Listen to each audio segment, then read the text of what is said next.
ರಾಜ್ಯದ ಕೆಲವು ಕಡೆ ಮಳೆರಾಯ ಅಬ್ಬರಿಸಿ ಬೊಬ್ಬಿರಿಯುತ್ತಿದ್ದಾನೆ. ಕಲಬುರಗಿ ಹಾಗೂ ಬೆಳಗಾವಿಯ ರೈತರು ಸಂಕಷ್ಟಕ್ಕೆ ಸಿಲುಕಿದ್ದಾರೆ. ಈ ಕುರಿತ ರಿಪೋರ್ಟ್ ಇಲ್ಲಿದೆ.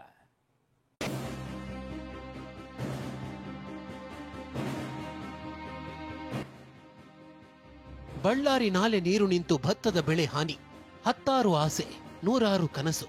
ಪ್ರತಿ ಬೆಳೆಯ ಹಿಂದೆಯೂ ಅನ್ನದಾತನ ಅವಿರತ ಶ್ರಮ, ಭವಿಷ್ಯದ ಕನಸಿರುತ್ತೆ.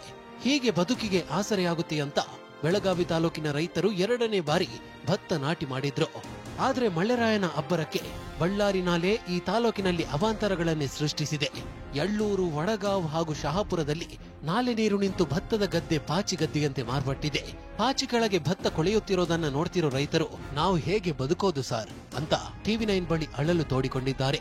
ಬೆಳಗಾವಿ ನಗರದಲ್ಲೂ ಕೂಡ ಬಳ್ಳಾರಿ ನಾಲಾ ಏನಿದೆ ಅದು ಸಾಕಷ್ಟು ಅವಾಂತರಗಳನ್ನ ಸೃಷ್ಟಿ ಮಾಡ್ತಾ ಇರುವಂತದ್ದು ನೋಡಬಹುದಾಗಿದೆ. ಪಾಚಿ ಕೆಳಭಾಗದಲ್ಲಿ ಎಷ್ಟು ಒಳ್ಳೆ ರೀತಿಯಲ್ಲಿ ಇಲ್ಲಿ ಬೆಳೆ ಬೆಳೆದು ನಿಂತಿದೆ ಅನ್ನುವಂಥದ್ದನ್ನು ಕೂಡ ಗಮನಿಸಬಹುದಾಗಿದೆ. ನಾವು ರೈತರಿಂದ ಎದಿ ಮ್ಯಾಗ ಕಲ್ಲಿಟ್ಕೇಶೆ ನಾವು ಬೆಳೆ ತಗೋತೀವಿ. ಆದ್ರೆ ಈ ನಿಯತಿ ಅಂದ್ರೆ ನಮ್ಗೆ ಎಷ್ಟು ಸಂಕಟ ಕೊಡೋದು ಅದ ನಮ್ಗೆ ತಿಳಿವತ್ರಿ. ಯಾಕಂದ್ರೆ ಈಗ ನೋಡ್ರಿ ನಾ ಈಗ ಬಾಸುಮತಿ ಭತ್ತ ಐತ್ರಿ, ಬಾಸುಮತಿ ಭತ್ತ ಪೈಲಾಗ್ದ ಬಿತ್ತಿದೆವು, ಅದೆಲ್ಲ ಹೋತು. ಆಮೇಲೆ ಎರಡನೇ ನಾಟಿ ಹಚ್ಚಿದೆವು, ಅದು ಹೋತ್ರಿ. ಇಷ್ಟೇ ಅಲ್ಲ, ಕಲಬುರಗಿಯ ರೈತರು ಮಳೆ ನೀರಿನಿಂದ ಕಣ್ಣೀರು ಸುರಿಸುವಂತಾಗಿದೆ. ಜೇವರ್ಗಿ ತಾಲೂಕಿನ ಚೆನ್ನೂರಿನ ರೈತ 60 ಲಕ್ಷ ಸಾಲ ಮಾಡಿ 10 ಎಕರೆಯಲ್ಲಿ ಮೀನು ಕೃಷಿ ಮಾಡಿದ್ದ. ಆದ್ರೆ ಮಳೆರಾಯನ ಅಬ್ಬರಕ್ಕೆ ಮೀನುಗಳೆಲ್ಲ ಹಳ್ಳದ ಪಾಲಾಗಿವೆ. ಇಡೀ ಜಮೀನಿನಲ್ಲಿ ಬರೀ ನೀರಷ್ಟೇ ಉಳಿದಿದ್ದು ರೈತ ಮಲ್ಲನಗೌಡ ಕಂಗಾಲಾಗಿದ್ದಾನೆ. ಕಲಬುರಗಿ ಜಿಲ್ಲೆ ಜೇವರ್ಗಿ ಪಟ್ಟಣದಲ್ಲಿ ನಿರಂತರ ಮಳೆಯಿಂದ ಸದ್ಯ ಸಾಕಷ್ಟು ಹಾನಿಯಾಗಿರ್ತಕ್ಕಂಥದ್ದು. ಒಂದೇ ಒಂದು ಮೀನು ಕೂಡ ಸದ್ಯ ಈ ಒಂದು ಪ್ರದೇಶದಲ್ಲಿ ಕಾಣ್ತಾ ಇಲ್ಲ, ಬರೀ ನೀರಿದೆ. ಯಾವಾಗ ಈ ಘಟನೆ ಆಯ್ತು ಸರ್? ನಾವು 3 ವರ್ಷದಿಂದ ಮೀನು ಸಾಗಾಟ ಮಾಡಾಕತ್ತೀವಿ. 3 ವರ್ಷನಾಗ ಸ್ವಲ್ಪ ಮಾಡಿದೇವ್ರಿ. ಲಾಸ್ ಆಗ ಸರ್ಕಾರಕ್ಕೆ ಒತ್ತಾಯ ಮಾಡ್ತೀನಿ ರೀ. ನನಗೆ ಭಾಳ ಲಾಸ್ ಆಗ್ಯದ್ರಿ. ಏನಪ್ಪ ಅಂದ್ರೆ ನನಗೆ ಪರಿಹಾರ ಕೊಡಬೇಕು. ಈ ಪರಿಹಾರ ಕೊಡ್ಲಿಕ್ಕಂದ್ರೆ ನನ್ನ ಪರಿಸ್ಥಿತಿ ಗಂಭೀರ ಅದ. ತಾವು ಏನು ಮಾಡ್ತಾರೆ ನೋಡ್ರಿ, ದಯಮಾಡಿ ಈ ನಾವು ರೈತರಿಗೆ ಉಳಿಸ್ರಿ. ಸ್ಥಳಕ್ಕೆ ಜೇವರ್ಗಿ ಶಾಸಕ ಅಜಯ್ ಸಿಂಗ್ ಭೇಟಿ ಕೊಟ್ಟಿದ್ದಾರೆ. ಮೀನು ಸಾಗಾಣಿಕೆ ಮಾಡ್ತಿದ್ದ ರೈತನಿಗೆ ಪರಿಹಾರ ನೀಡುವ ಭರವಸೆ ಕೊಟ್ಟಿದ್ದಾರೆ. ಸರ್ಕಾರ ವತಿಯಿಂದ ಯಾವ ರೀತಿಯಿಂದ ಪರಿಹಾರ ಕೊಡಕ್ಕೆ ಸಾಧ್ಯತೆ ಇರ್ತದೆ ನಾವೆಲ್ಲ ಬಹಳಷ್ಟು ಒಂದು ಸಂಕಷ್ಟದಲ್ಲಿದ್ದಾರೆ. ಏನೇನು ಮಾಡಕ್ಕಾಗ್ತದೆ.